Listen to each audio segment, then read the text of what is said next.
Just like Cougar fans come together for BYU basketball, the community gathers around KSL each morning for important news. Listen tomorrow between 5 and 9 to KSL News Radio. Cougar Nation, live from Provo. We were here watching some BYU football practice. I have a beautiful view of Wide Mountain right through this window. It's just a picturesque day down here in Provo. It's fantastic. It really is. Tomorrow's the first day of spring, right? Is it? I think so. And just beautiful weather. I'm in the floral, flowery shirt. It's good times. The vibes are immaculate, and hopefully those vibes continue for BYU basketball. I know one of our callers tried to uplift the vibes.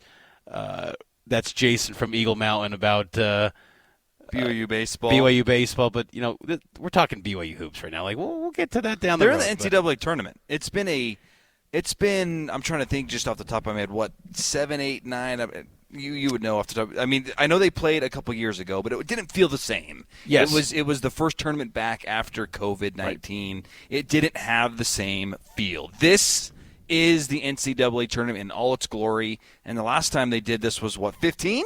15, yeah, the first 4 against Ole Miss, and then before that, the last time BYU played on the traditional 14. Thursday round of 64 was 2014 against Oregon, and that was another classic Sunday deal where it's like, well, because of your Sunday stuff, we're going to give you a rematch against Oregon, a team you lost to in the regular season.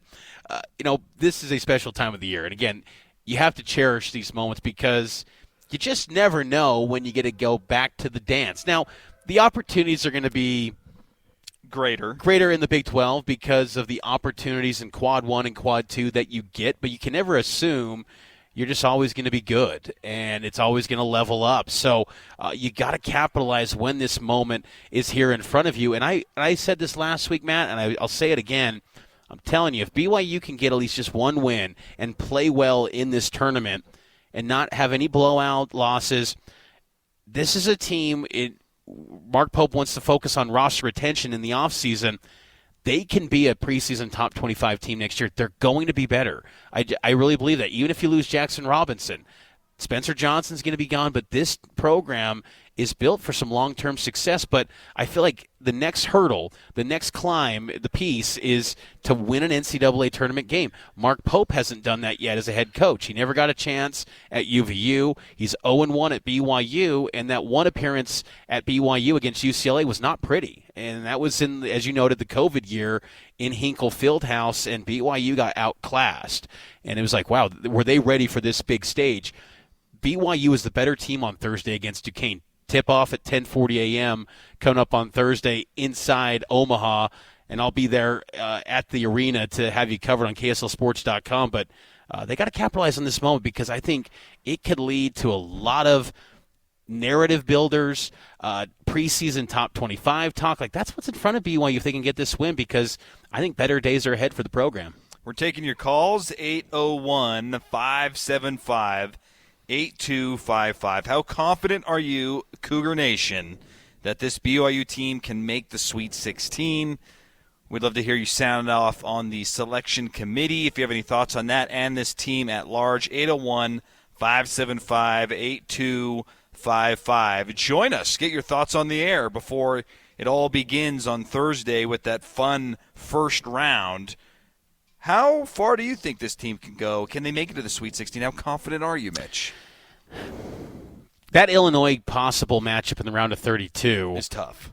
Scares me a little bit. Yeah. Watching them in the Big Ten tournament championship game on Sunday, they've got a really good offense. And I just feel like that's a game that would be a tough matchup for BYU. It feels that way. I would love BYU to be in that spot to see how it plays out. Maybe even more, I would love to see Morehead State pull off the upset against Illinois. I would like that a little bit more. No pun intended. But I feel like BYU, I feel very confident they'll get to the round of 32. I'm not confident they'll get to the Sweet 16. Because, look, maybe I'm just resorting too much to history, but I just feel like BYU basketball says that you have to have the best player in the land to get to the second weekend. And so I just feel that BYU's got to get one, and if they can get that one, everything else is house money. You go into that Illinois game, if you do get to that spot on Saturday, you play loose. You just let it rip, man, because there's nothing to lose. You were once the preseason number 13 team in the Big 12. No one believed in you, and you've got to this point and exceeded everyone's expectations. Just get that one, and everything else to me is gravy. I just feel like I just want to see the round of 32, and then let's see what happens after that.